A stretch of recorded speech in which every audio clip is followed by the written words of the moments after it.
Kemudian Qala Rasulullah SAW, "Idza hulima ahadukumul zawjata wal walada fa'alaihi bil jihadi." Bersabda Nabi SAW, apabila tidak diberi salah seorang dari kalian akan seorang istri dan anak, fa'alaihi bil jihadi, maka ia harus berjihad. Artinya di dalam hadis yang ketiga ini Nabi memberitahu, kalau kamu sudah ada panggilan untuk berjihad, jihad ini artinya ikut berperang di jalan Allah, tetapi kamu belum punya istri, belum punya anak, maka wajib kamu jihad. Kenapa harus menjadi wajib? Karena kalau kamu mati, kamu tidak meninggalkan istri, istri kamu tidak jadi janda, artinya perempuan menjadi janda sebab yang tinggal mati kamu. Bahkan kamu kan mau punya anak, berarti anak saat kecil sudah bukan jadi anak yatim, karena kamu belum punya anak. Maka kalau seperti itu kondisinya wajib daripada berjihad di jalan Allah. Jadi memang kalau di dalam pemahaman jihad, jadi harus sesuai dengan apa yang dibutuhkan di dalam syariat kita. Ini jelas siapa musuhnya, siapa yang akan diperangi, Jangan sampai beda pemahaman, sama-sama Islam, kemudian menganggap dia bukan aliran kita, dianggap kafir. Tidak seperti itu. Kemudian dia bunuh orang Islam. Itu namanya bukan jihad, namanya mati konyol. Bukan suruh. Memang jihad itu kalau udah benar, jihad benar nih, bisa dibilang apa yang dilakukan orang kafir, kafir harbi, yang dimana kafir harbi itu menyerang orang kaum muslimin, maka kita kalau mati dalam keadaan perang disebutnya mati syahid di dunia wal akhirah. Dan apa hadiahnya? Langsung dakhalul jannah, masuk ke dalam surga. Ini di dalam tentang pengertian jihad. Bahkan kalau berbicara tentang utama jihad, Nabi ditanya, su'ilan Nabi SAW, al-ayyul a'malul afdal. Ditanya Nabi SAW, amal apa yang paling utama, yang paling afdal? Nabi menjawab, as-sholatil waqtiha, sholat pada waktunya, itu termasuk amal yang paling afdal. Apalagi wa birrul walidaini, berbakti kepada kedua orang tua, itu afdal. Yang ketiga, wa jihadu fisabilillah, jihad di jalan Allah. Itu termasuk daripada amal yang paling afdal. Orang kalau takut perang semua, ini Islam bisa mudah dihancurkan jadinya.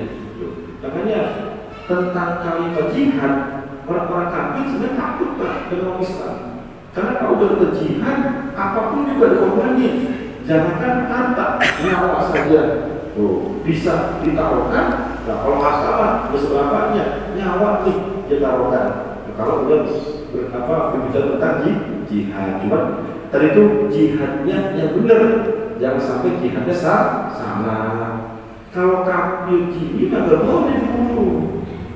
Ini kafir anggap kita sekarang ini dalam keadaan damai, mereka hidup dengan agama mereka masing-masing, tidak mengganggu orang Islam. Nabi juga hidup berdampingan juga dengan orang kafir, orang Nasrani, orang Yahudi, yang bahkan ada orang-orang yang Majusi. Tapi Nabi tidak mengganggu tuh, maka timbul namanya Piagam Madinah.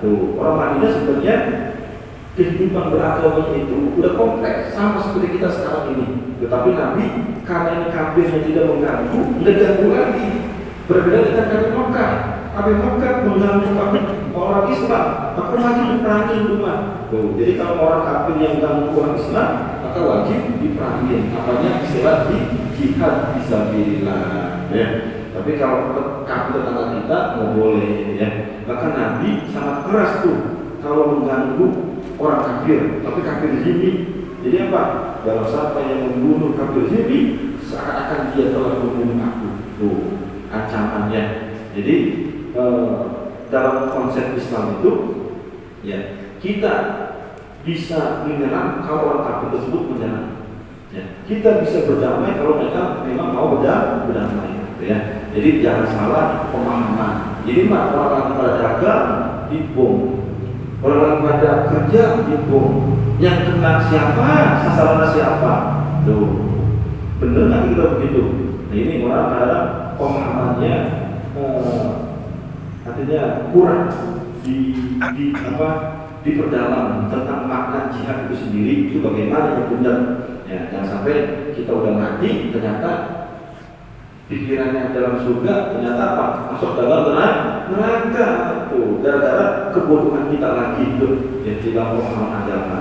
Ya.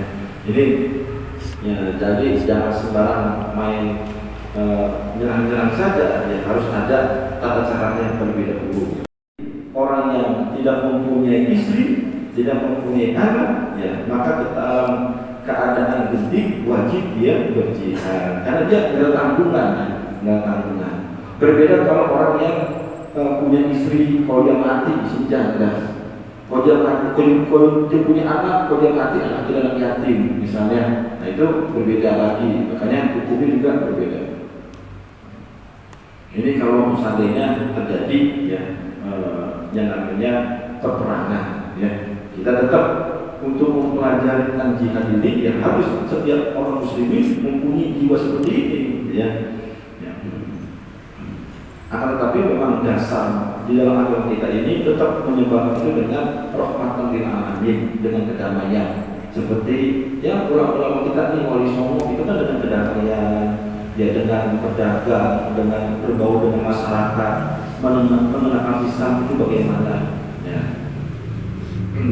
Ya Nabi juga sebenarnya seperti itu juga. Ya Nabi begitu, cuman banyak pertentangan, banyak yang nolak. Kenapa? Mereka mengobarkan peperangan, ya Nabi juga harus berani juga mengobarkan peperangan. Maka dibutuhkan yang namanya jihad bisa dikatakan. Ya kalau kita berbicara jihad, ya banyak utama. La islamiyul baru bisa bilang wa dukhul jahannam fi jawfi abin abadan. Tidak akan berkumpul debu orang yang bicara Allah dan asapnya dan asap neraka jahanam di dalam tubuh seseorang yang berjihad, ya untuk selama-lamanya. Artinya itu termasuk daripada utama orang yang berjihad di jalan Allah Subhanahu wa taala. Ini jadi ya tapi pada itu yang jihadnya yang sesuai dengan tuntunan agama kita. Ya. Kemudian wallahu a'lam bishawab.